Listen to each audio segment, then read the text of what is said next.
Hi, my name is Jack Dumas, and I'd like to talk to you about narrative in League of Legends. When asked about narrative in video games, League isn't going to be the game that most people think of. People are more likely to answer questions with games that tell direct stories.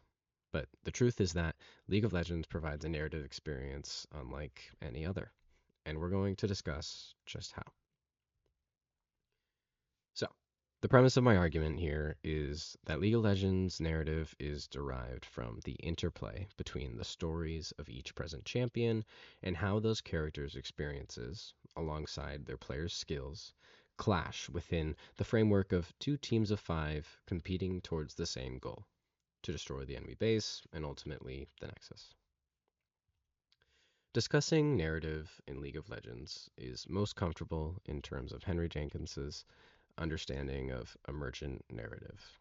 He said that game designers don't simply tell stories, they design worlds and sculpt spaces.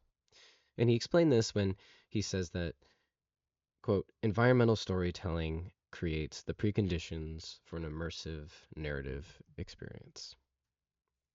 This is an important distinction to make because many people expect narratives to be laid out for them. Not all games are capable of this, but every game has a narrative in that it can give you the tools to tell a story on your own.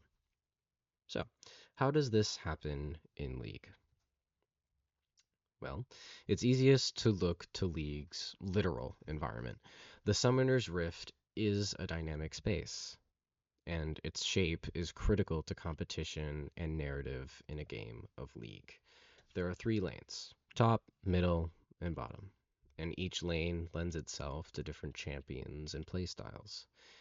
People drawn to the top lane are independent because they're the least likely to receive assistance from teammates far away on the map. People are drawn to the top lane if they want to focus on one opponent, if they want to play a champion who can survive on its own, or if they want to play against champions seen mostly in that lane. Most champions in the top lane are bruisers or tanks that can take a lot of hits or sustain their health in different ways. Mid lane is similar to top because of its tendency for a one-on-one fight, but usually it features champions who focus on doing a lot of damage, like assassins or mages. Bot lane and support players are almost always together. This lane typically features marksmen and the enchanters that support them. The most unique role in League is the jungler.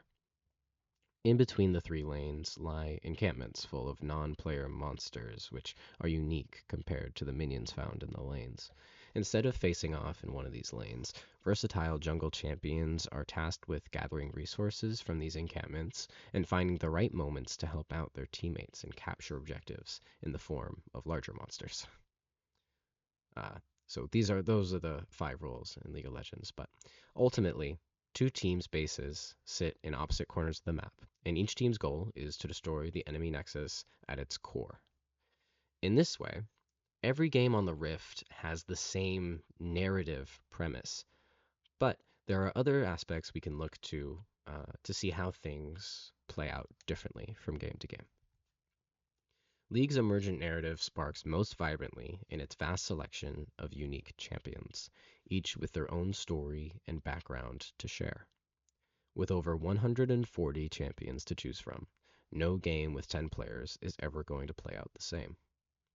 Each champion is from one of 9 regions: Noxus, Demacia, Freljord, Piltover and Zon, Bilgewater, Ionia, the Shadow Isles, Shurima, or Targon. Each of these regions helps to inform their champions' identities and categorize players based on their characteristics. Each character also falls into one of 6 roles: marksman, tank, bruiser, assassin, mage, or enchanter. These roles categorize players and their characters based on how they can be expected to help in large fights. A marksman, for example, likes to stay in the back line and deal a lot of damage from farther away, whereas a tank is able to take a lot of damage and restrict enemy movement to protect their teammates. Some players grow attachment with certain champions and aim to complete their mastery with one character and win that way. Others choose to master a whole plethora of champions and change their strategy according to what faces them each game. But it's how player strategy and competition interacts with these champions that creates an emergent narrative. Each player is going to steer the course of the game in their own direction with the help of their skills and unique champion abilities. A lot of this, however, is determined before the match starts. Champions, runes, summoner spells, champion skins, skin chromas, and ward skins are all selected in Champion Select and maintained for the entire game. These customization options serve multiple purposes in terms of Riot's profit structure and players' personal expression, but they also enable players to participate in a narrative on their own terms. Champion Select is an important part of the process, where players get a brief snapshot of the beginning of this narrative. Players have chosen their actors to take the stage, and it's up to their actions now to determine the structure of the story that follows. But why do players care? Most players would just ignore all this stuff and focus on the competition, right? Well, some players care because their favorite celebrity told them to. Their favorite celebrities, of course, are the players that are so good that they can play League professionally. League of Legends is one of the largest esports in the world, due both to its competitive nature and worldwide popularity. Worlds 2024 set esports records just recently, with a peak viewership of almost 7 million viewers. It may seem counterintuitive that esports, the stage focused on the peak of competition, is a factor in supporting the narrative success of League. The truth is, esports are marketed as a story. For instance, T1 won the World's Finals against BLG this year. T1 fans around the world celebrated as they become the first team to win Worlds 5 times. This groundbreaking success may motivate fans to buy the $430 Ari skin designed after T1 Faker's famous victory. In their comparative analysis of the esports industry with larger sports entertainment such as the NFL and NBA, John Holden and Thomas Baker provide the definition that esports involve professional video game matches where players compete against other players for an audience, whether in person or online. League of Legends fits this description pretty well. The game has been hosted for countless matches and tournaments at the professional level, but it also leaves room for other forms of competition, such as on the collegiate level. Esports is more than matches, however.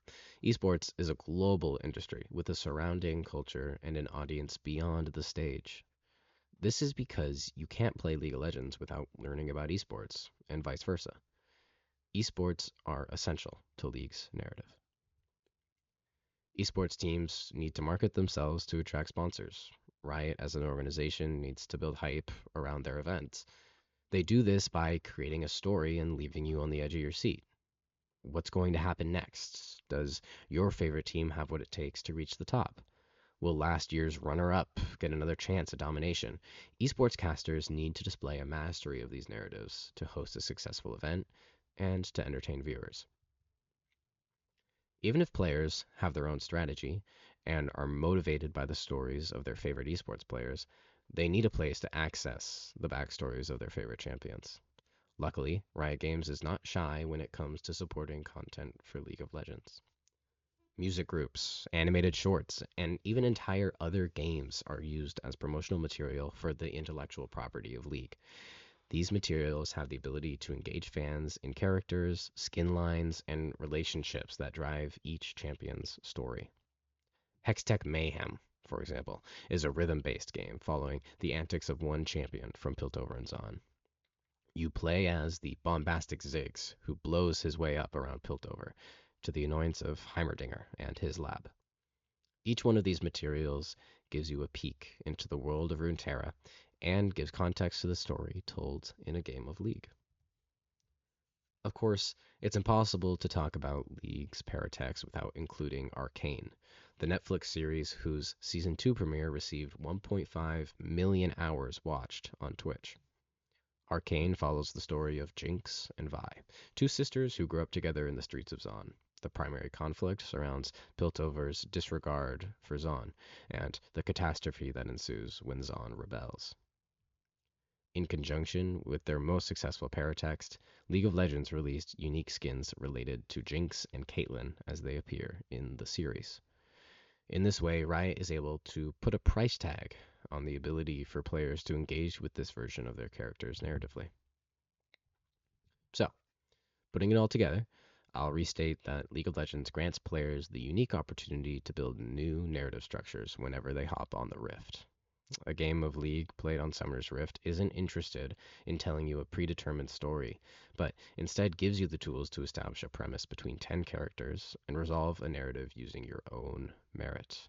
Whether they want to be just like their favorite esports player, or they want to see the power of their favorite character in a TV series, everyone on the Rift is telling a different story for themselves. Motivated by the widely popular esports scene and paratextual media available to them, League of Legends players connect with champions, interact with other characters' stories, and give the game's emergent narrative new meaning every time they play. It's Jack Dumas. Thank you.